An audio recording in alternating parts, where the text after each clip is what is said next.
Hello everyone, today I'll show you how to bring a text box in front in Google Sheet. Open your Google Sheet and double click on this text box and drawing page now open. Now select any text box and move. Now click right button and here you will find this order option. I'll send this back and see this.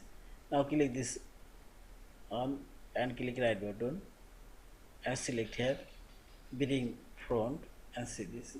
I will insert another text box. Right. Text box paste text.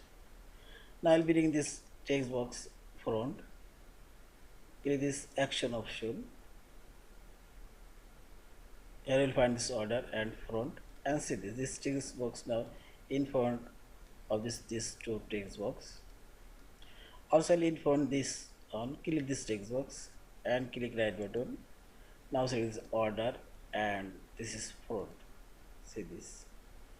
Also in front this one. Click right button and select order and front. See this. In this you can in front and send back a text box.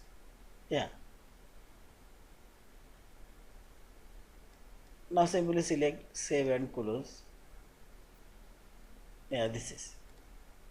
Thank you for watching. Please subscribe, like, share and comments.